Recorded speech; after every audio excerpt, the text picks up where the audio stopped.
లేదు అదే లేదు 103 ఫారాలు షార్టేజ్ కాబట్టి అది కూడా మీకు మేము పంపిస్తాము. దానికి ఏం లేదు, ప్రెజెంట్ మనకి స్టాక్ లోనే పెండింగ్.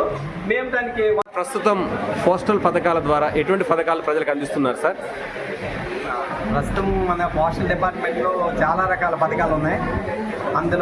అందులో మన సేవింగ్ బ్యాంక్ ఖాతా ఉంది, రికరింగ్ డిపాజిట్ ఖాతా ఉంది, టైం డిపాజిట్ ఖాతా ఉంది, అలాగే ఇన్సూరెన్స్కి సంబంధించి గ్రామీణ తపాలా జీవిత బీమా ఉంది, మామూలుగా ఎంప్లాయీస్ కోసం డిగ్రీ హోల్డర్స్కి తపాలా జీవిత బీమా ఉంది. అలాగే యాక్సిడెంటల్ బీమా కూడా మా ఐపీపీబీ ద్వారా 10 లక్షలు 15 లక్షలకి నెలకి 720 రూపాయలు, అలాగే 599 రూపాయలు, 899 వేరియస్ స్కీమ్స్ ద్వారా మేము అందరికీ ఇన్సూరెన్స్ కూడా, అది గ్యాగ్ పాలసీ అని ఇన్సూరెన్స్ కూడా అందిస్తున్నాము. అలాగే మా దగ్గర టైం డిపాజిట్ చేసుకోవచ్చు, ఫిక్స్డ్ డిపాజిట్ చేసుకోవచ్చు. ఇది వాట్ ఎవర్ ఇట్ మే ప్రతి అంటే మాకు కూడా మన జిల్లాలో 2 జిల్లాల్లో కలిపి 850 అవుట్లెట్స్ ఉన్నాయి. ఈ 850 ఆఫీసుల ద్వారా ప్రతి ఒక్క విలేజ్ కూడా మా సర్వీస్ని ఎక్స్టెండ్ చేస్తున్నాము. అలాగే మేము గ్రామంలో ప్రతి కమిటీల్లో కూడా వాళ్ళందరికీ గ్రూప్గా కూడా ఇన్సూరెన్స్ పాలసీలు, యాక్సిడెంటల్ ఇన్సూరెన్స్ చేపిస్తున్నాము. అలాగే ఎస్బీ అకౌంట్ ఉండే వాళ్ళకి 20 రూపాయలతో 2 లక్షల ప్రమాద బీమా ఉంది. అలాగే 420 రూపాయలతో 2 లక్షల యాక్సిడెంటల్ 2 లక్షల బీమా కూడా ఉంది.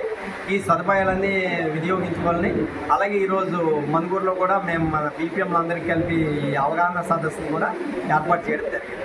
అన్ని పోస్ట్ ఆఫీసులు ఉన్న ప్రతి పోస్ట్ ఆఫీసులో ఈ సౌకర్యం అందుబాటులో ఉన్నాయా సార్? ప్రతి బీఓలో కూడా అందుబాటులో ఉంది. బ్రాంచ్ పోస్ట్ ఆఫీసులో కూడా, గ్రామీణ తపాలా ఆఫీసులో కూడా అందుబాటులో ఉంది. ఎక్కడైనా ఎవరైనా వెళ్ళి చేయవచ్చు. వాళ్ళకి ఆధార్ కార్డు, పాన్ కార్డు ఉంటే సరిపోతుంది. ఇప్పుడు ఆర్పిఎల్ఐ అని చెప్పారు కదా sir, rural post life insurance అని, అది డిగ్రీ పీజీ హోల్డర్స్ ఉంటారు సార్ చాలా మంది ఇక్కడ. వాళ్ళు కూడా ఆర్పిఎల్ఐ చేయాలి సార్? వాళ్ళు పిఎల్ఐ కింద తీసుకునే అవకాశం ఉంది? డిగ్రీ హోల్డర్ ఉంటే పిఎల్ఐ చేసుకోవచ్చు.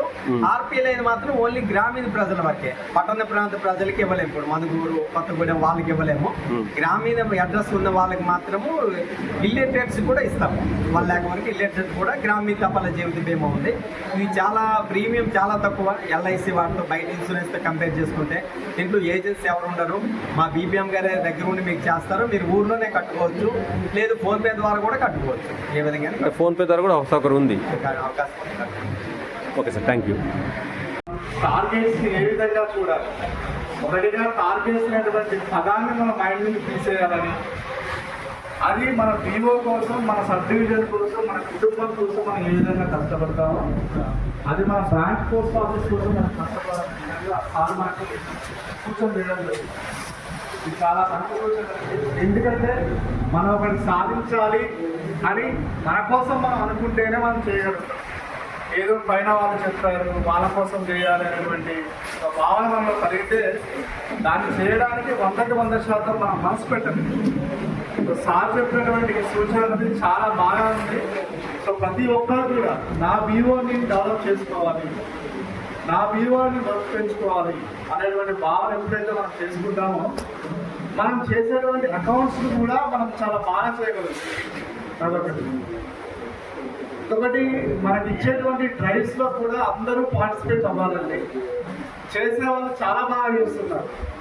మన సబ్ డివిజన్ కనీసం ఒక లాస్ట్ నుండి 4th పొజిషన్లో ఉందంటే చేసే వాళ్ళందరూ ఎవరైతే ఉన్నారో వాళ్ళ గొప్ప కాంట్రిబ్యూషన్. ఎవరైతే ఇంతవరకు చేయగలిగిన ఉన్నారో సో వాళ్ళు కూడా రేపటి నుంచి ఖచ్చితంగా పార్టిసిపేట్ చేయాలి. ఆల్రెడీ మనకు హాఫ్ ఇయర్ అయిపోయింది. సో నేను కూడా మంత్లీ ఖచ్చితంగా ప్రతి ఆస్పెక్ట్ మీద రివ్యూ మీటింగ్ పెడతాను. ఆ రివ్యూ మీటింగ్ పెట్టి మనం ఏ స్థాయిలో ఉన్నామో మనం ఒకసారి వేరీ చేసుకుంటేనే మన పురోగతి చెందడానికి కూడా ఉంటుంది. ఎందుకని సో ప్రతి ఒక్కరు కూడా వాళ్ళ బీఓలో ఉన్న దాంట్లోకి ప్లానింగ్ చేసుకోవాలి. అసలు మన విలేజెస్లో ఎవరు పొటెన్షియల్ కస్టమర్స్ ఉంటారు, ఎవరికి ఏ రకమైన స్కీమ్ మనం చెప్పగలగాలి అనేటిది మనకు అవగాహన రావాలి. ఎప్పుడు వస్తుంది?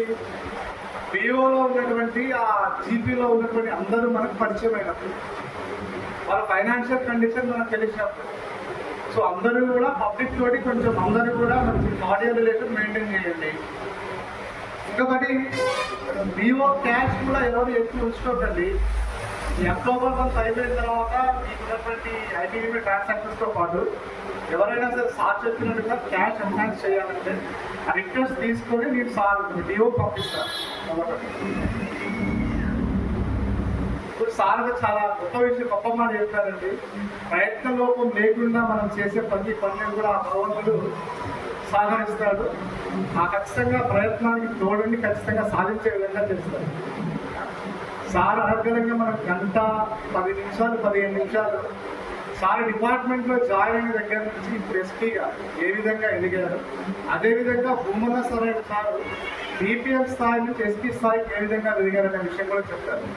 ఇప్పుడైతే కొత్తగా 18, 20, 21 సంవత్సరాల్లో బీపీఎంస్ ఉన్నారో వాళ్ళందరికీ కూడా మీరు జీవితంలో గొప్పవాళ్ళు కావాలి అనుకుంటే మీలో మెరిట్ ఉంటే చాలు, డిపార్ట్మెంట్ ఖచ్చితంగా మీకు అవకాశాలు ఇస్తుందని ఆ ఉదాహరణలు సాధించారు.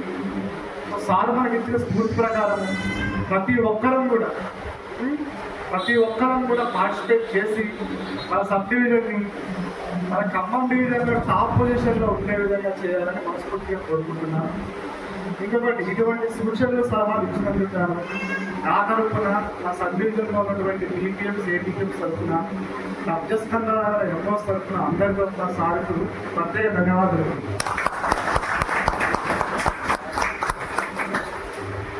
సో మన సబ్ డివిజన్కి సార్ వచ్చారు కాబట్టి సార్ని సత్కరించుకోవడం అన్నది మన కనీస ధర్మం. లేదు ఇలా అవార్డు అంటే ఒకటి చెప్తాను. అంటే నేను గొప్పగా ఏం చెప్పుకోవట్లేదు. వచ్చిందంటే ఇప్పుడు మనకి రికగ్నేషన్ గుర్తింపు అంటాం కదా, మనం పనిచేసినప్పటికి దేవుడు ఏదో గుర్తింపు ఇస్తాడంటే నాకు అలాగే ఒక గుర్తింపు వచ్చింది. అందుకే అది ఇప్పుడు గుర్తొచ్చింది. అంటే ఎందుకంటే నేను చెప్తాను, నేను యాక్చువల్గా ఆదిలాబాద్ అయిపోయి ఫస్ట్ ఆదిలాబాద్ ఎవరు చేయరు, వీళ్ళందరికీ తెలుసు. ఆదిలాబాద్ ఎవరైనా 6 నెలలు 3 నెలలు 1 ఇయర్ చేసి వెళ్ళిపోతారు. కానీ నేను అక్కడ బీపీఎంలో మాకు వెళ్ళుకుంటుందంటే ఇప్పుడు ఒక ఎగ్జాంపుల్ జైనూర్ అని ఒక ఊరు ఉంటుంది. జైనూర్ కింద బీఓస్ 10 సంవత్సరాలు ఎస్పీ 26 కట్టామని బీఓలు ఉన్నాయి. 10 years ఎస్పీ 26 తెలుసా? ఎస్పీ 26 అంటే ఏంటి? కొత్త అకౌంట్ ఓపెన్ చేస్తామా? 10 years ఓపెన్ చేయండి. 10 years ఒక్క అకౌంట్ కూడా ఓపెన్ చేయండి. బీఓలు ఉన్నాయి అక్కడ. ఎప్పటికీ 2004కి. మీరు నమ్ముతారో లేదుగా, నేను నా బీఓలో అప్పుడు SB3 కార్డులు పాతోడే తెలుసు, మీకు తెలియదు ఏవైపులు కావు. SB3 కార్డు, దాని చిన్న స్లిప్ సంతకింగ్కి డిపాజిట్ ఫార్మ్ పెట్టి నాది ఒక 50 బ్యాగులు పెట్టుకొని వెళ్ళి ముందు ఆలింటివే చేసేవాడు నేను. అప్పుడు 10 రూపాయలు ఆర్టీ. అంటే బీపీఎంలో అలాగే పెన్షన్ తీసుకున్నారు అంతే 10 years. మీరు నమ్ముతారు లేదో, నేను బీట్రాక్గా చెప్తున్నా. ఆదిలాబాద్ నేను శ్రీకాకుళం ఈవెన్ ఆదిలాబాద్ వెళ్ళినా కూడా నేను వీళ్ళు ఎవరు పనిచేయకపోవడం చూసి ఈ డిపార్ట్మెంట్కి ఎంత ఇది చేస్తున్నారా వీళ్ళు అనేసి నేను టెన్యూర్ ఉందామని ఉండిపోయింది అక్కడ. బీట్రాక్ నేను చెప్తున్నా. ఆదిలాబాద్లో 4 years చేసిన వాళ్ళు ఎవరు లేరు. ఆదిలాబాద్ సబ్ డివిజన్లో 4 years చేసినాం. 97 బీఓలు, 12 SO, 109 ఆఫీసులు. అయినా నేనేంటంటే అసలు 10 సంవత్సరాలు కట్టవలేదు. నేను చెప్పింది ఫ్యాక్ట్. అప్పటి నుండి ఇంక లేదు. ఆదిలాబాద్ బాగా చేద్దామని మీరు నమ్ముతారు లేదో, ఇప్పుడు 55 కోట్లు చేసి మేము టార్గెట్ ఆర్పీఎల్ఏలో ఫస్ట్. ఆదిలాబాద్లో బిజినెస్ అవ్వాలంటే 2004లో నేను హైదరాబాద్ వెళ్ళిన తర్వాత 55 కోట్లు. అప్పుడు మీరు విజయవాడ రేంజ్ కాబట్టి మీకు తెలీదు. 55 కోట్లు అప్పుడు మనకి సమ్మేశ్వరుడు కదా టార్గెట్. 2004 55 కోట్లతో ఫస్ట్. అయితే తర్వాత 2007 వరకు చేస్తారు. 2008లో ఎక్కడికి వచ్చిన తర్వాత నిజామాబాద్లో మనం ఎన్ఆర్ చేసి బయోమెట్రిక్ పెట్టాం కదా.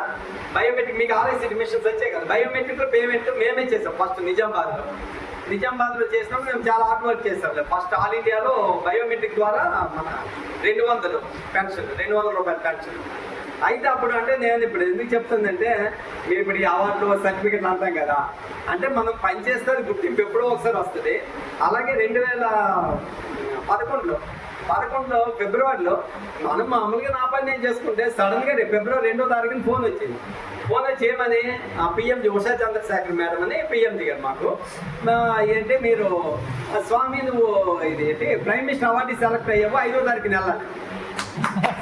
అంటే నేను మీరేదో చప్పట్లు కొట్టాలని చెప్పట్లే, అది మనకి తెలియదు అన్నమాట. ప్రామిస్ నేను చెప్తున్నా. 5వ తారీఖున వెళ్ళాలి, 2వ తారీఖున చెప్పారు. మనమన్నీ అలాగే ఉంటాయి కదా. ఇప్పుడు రేపు మీటింగ్ అని ఇప్పుడు ఫోన్ చేశారు చూడండి హైదరాబాద్. మనమన్నీ అలాగే ఉంటాయి. రేపు డస్ట్ ఎగ్జామ్ హాల్ టికెట్లు ఇప్పుడు ఇచ్చారు. అంటే మరి అందులో మేము పాత్రలు కాబట్టి మమ్మల్ని మేము తిట్టుకోకూడదు. కానీ మరి ఏం చేస్తాం కాదు చెప్తాను. టెస్ట్ ఎగ్జామ్ హాల్ టికెట్లో ఇవాళ చూడండి అంత టెన్షన్ పాపం బీపీఎంకి పాపం ఎక్కడో ఉండొచ్చు, వాళ్ళ ఇంట్లో ఎవరికి బాధ అంటే నేను అలా థింక్ చేయకూడదు ఆఫీసర్గా. కానీ మరి మనం కింద నుండి వచ్చా కూడా మనకి మన బాధ మనకు ఉంటుంది.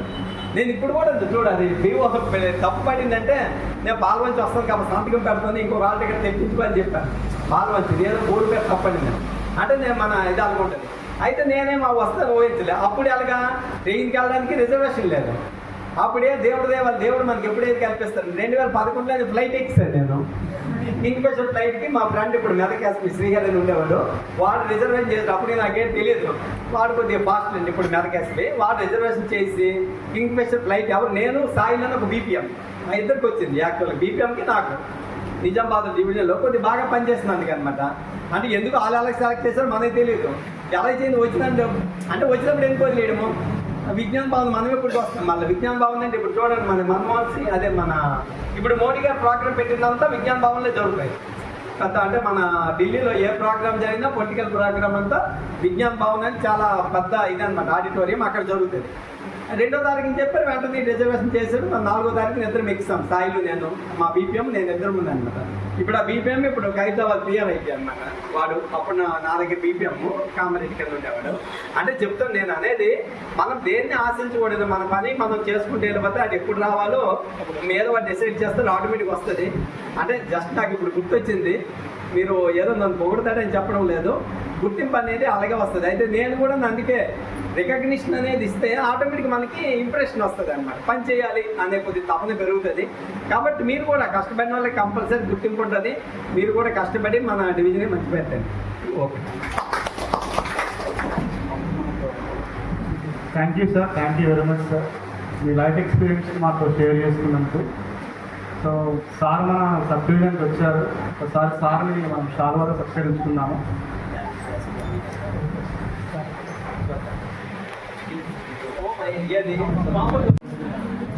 ఓకే అండి.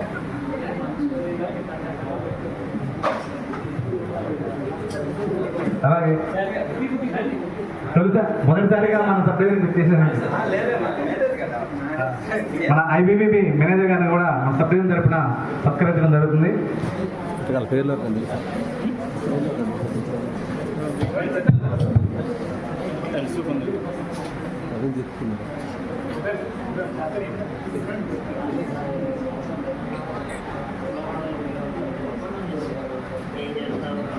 అటు సైడ్ పోండి, సైడ్ నుంచి.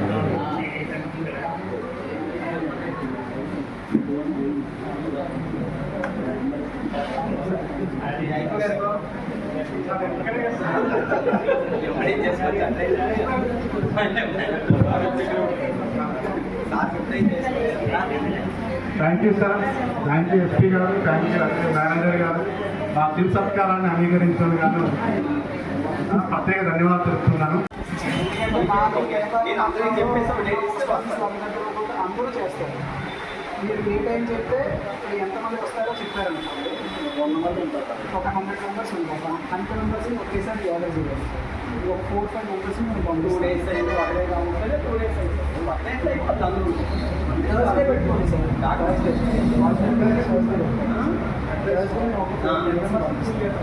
పూజ చేస్తాయి. ఒక మంచి 5 minutes పడుతుంది. అకౌంట్ ఓపెన్ చేసి పాలసీ అన్ని సర్వే చేస్తారు కాబట్టి చేసేస్తారు. అన్ని సర్వే చేస్తే 5 రోజులు 5 చేసేస్తారు అన్నమాట. 4-5 జస్ట్ ఒక మార్నింగ్ టైం స్టార్ట్ చేస్తే ఆఫ్టర్నూన్ టైం అయిపోతుంది. క్యాండిడేట్ ఉండాలి, డాక్యుమెంటేషన్ ఏదైనా కావాలి. డాక్యుమెంట్స్ కూడా ఏం అవసరం లేదు. ఆధార్ కార్డు తీసుకొని వస్తే చాలు. ఆధార్ పాన్ నెంబర్ తీసుకొని ఆధార్ కార్డు తీసుకొని పాలసీ అమౌంట్ యాక్చువల్గా రిలీజ్ సెక్రటరీస్ వచ్చి మీరు తీసుకోమని చెప్పారు. సో ఆ రోజు పే చేయాలి. ఎందుకంటే మళ్ళీ మీరు ఇక్కడ అకౌంట్ చేసుకోవాలి. సో విలేజ్ సెక్రటరీస్ ఎవరైతే ఉంటారో వాళ్ళ రేట్స్ తీసుకోమని చెప్పి వాళ్ళ రేట్స్ చెప్పారు. అశోక్ మీరు కనుక్కుంటే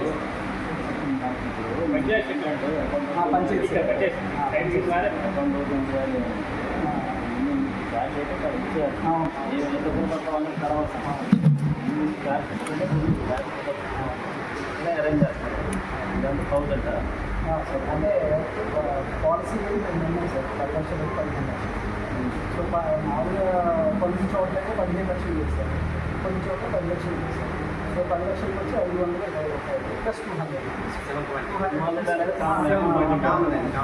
సో 720 రూపీస్. లేదు ఒక 15 లక్షలు చెల్లాలి అని అంటేనేమో 749 రూపీస్ పాలసీకి ప్లస్ 200 సో 1000 రూపీస్ డిపాజిట్ చేస్తే 1000 దాంట్లో మిగిలిన అమౌంట్ పాలసీ అమౌంట్ దాంట్లో ఉంటుంది. బెనిఫిట్స్ ఏంటి అంటే ఇప్పుడు ఫర్ ఎగ్జాంపుల్ ఏదైనా పాలసీ హోల్డర్కి యాక్సిడెంట్ జరిగి చనిపోయారంటే 10 లక్షలు నామినీ వస్తుంది. అయితే ఈ యాక్సిడెంట్ జరిగినప్పుడు ఖచ్చితంగా కావాల్సింది ఏంటంటే ఎఫ్ఐఆర్ కాపీ కంపల్సరీగా ఉంది, పోస్ట్ మార్టం రిపోర్ట్ ఉంటుంది, సర్వకన్సినామా ఎక్కడ ఎఫ్ఐఆర్ ఉంటే అది ఉంది సార్. లేదు యాక్సిడెంట్ జరిగి పర్మనెంట్ డిసబిలిటీ వచ్చింది, అప్పుడు కూడా 10 లక్షలు ఇస్తారు. పార్షియల్ అంటే పర్మనెంట్ డిసబిలిటీ అంటే ఒకవేళ 2 కార్డులు పోవడం, 2 చేతులు పోవడం, ఏదైనా ఏదైనా ఆర్గాన్ కంప్లీట్ లాస్, ఏదైనా ఆర్గాన్ కంప్లీట్ లాస్ ఉంటే అది పర్మనెంట్ డిసబిలిటీ. పార్షియల్ డిసబిలిటీ అంటే ఏంటంటే ఒక 7 months, ఒక 1 year ఉంటుంది, అది మళ్ళీ రికవరీ అయ్యే పరిస్థితి కావాలి. అట్లాంటి పార్షియల్ డిసబిలిటీ దానికి కూడా వస్తుంది. అంటే పర్సంటేజ్ ఆఫ్ లాస్ బట్టి దానికి వస్తుంది. యాక్సిడెంట్ అయ్యి పెరాలసిస్ వచ్చిందంటే దానికి కూడా వస్తుంది. న్యాచురల్ పెరాలసిస్కి రాదు. యాక్సిడెంట్ ద్వారా, యాక్సిడెంట్ అంటే రోడ్ యాక్సిడెంట్ ఒకటే కాదు, పై నుంచి పట్టుకోవడం కావచ్చు, మునిగిపోవడం కావచ్చు, షాక్ కావచ్చు, ఎలక్ట్రిక్ షాక్ కావచ్చు, గ్యాస్ సిలిండర్ బ్లాస్ట్ కావచ్చు, పాంప్ కార్డు కావచ్చు, అలాంటివన్నీ కూడా కావచ్చు. సో ఈ డ్యూటీలో ఏది జరిగి హాస్పిటలైజ్ అయ్యారు. ఫర్ ఎగ్జాంపుల్ ఏదో చిన్న రోడ్ మీద కూర్చేటప్పుడు ఎవరో బయట వచ్చుకుంటుంది, కానీ హాస్పిటల్కి వెళ్తే ఒక 30,000-40,000 అయింది. ఈ పాలసీ నుంచి మ్యాక్సిమం ఇంకా వచ్చి 1,00,000 రూపాయల దాకా క్లెయిమ్ చేసుకోవడానికి అవకాశం ఉంది. రీఇంబర్స్మెంట్ అంటే క్యాష్లెస్ కాదు, రీఇంబర్స్మెంట్. ఫస్ట్ హాస్పిటల్ బిల్లు పెడితే మనం ఇస్తాం. అదొకటి ఉంది. చనిపోయారు ఫర్ ఎగ్జాంపుల్ పాలసీ 10 లక్షలు వస్తుంది. వాళ్ళకి పిల్లలు ఉన్నారు, చదువుకునే పిల్లలు ఉన్నారు అనుకోండి, ఎడ్యుకేషన్ బెనిఫిట్ కింద 1,00,000 రూపాయలు వస్తుంది. అది వేరు, ఈ 10 లక్షలు కాకుండా అంటే మ్యాక్సిమం 1,00,000 రూపాయలు. ఫర్ ఎగ్జాంపుల్ పిల్లలు ఒక పాప 35,000 కట్టినారు, 35,000 వస్తుంది, 1,00,000 రూపాయలు దాకా 1,00,000 రూపాయలు వస్తుంది. Maximum limit 1 lakh. ఇది బెనిఫిట్ దాంట్లో ఉన్నది. ప్లస్ ఇంకా వేరే కూడా ఉన్నాయి. అంటే ఇప్పుడు కాంట్రాక్టింగ్ ట్రాన్స్పోర్ట్ అని, పెట్రోల్ బెనిఫిట్ అని, అంటే చనిపోయారు అనుకోండి దాన సంస్కారం కదా, వాటికి ఒక 5,000 ఇస్తారు. అలాగే ఒక ఇందులో ఉంటాయి అన్ని ఇందులోనే కావాలి. సో మా ట్యాప్ ముందు చేయిస్తాం మొత్తం ఖమ్మం డివిజన్, మా డివిజన్లో లాస్ట్ ఫినాన్షియల్ ఇయర్ 30,000 పాలసీ చేస్తాం. 30,000 కూడా ఇచ్చాయి. క్లెయిమ్లు కూడా 24 క్లెయిమ్స్ ఇచ్చారు. 10 లక్షలు అశోక్ మంగూరు దగ్గరలో ఒక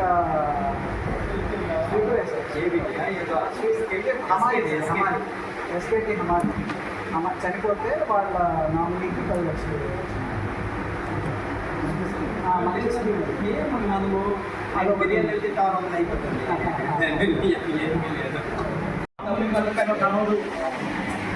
చూడండి, వాడు ఏజెంట్ పెట్టుకుంటాడు, అదైతే మెయిన్ ఐపీ వాడు ఫోన్ చేసి వాపస్ కట్టాలన్నారు, ఏజెంట్ పోతాడు. అయితే ఈ సర్వీస్ మొత్తం కూడా పోస్టల్ పిఎల్ఐ లేదు, మెసేజ్ ఉంటుంది. అప్పుడు లేదు. నిజం నేనే చెప్తాను కదా.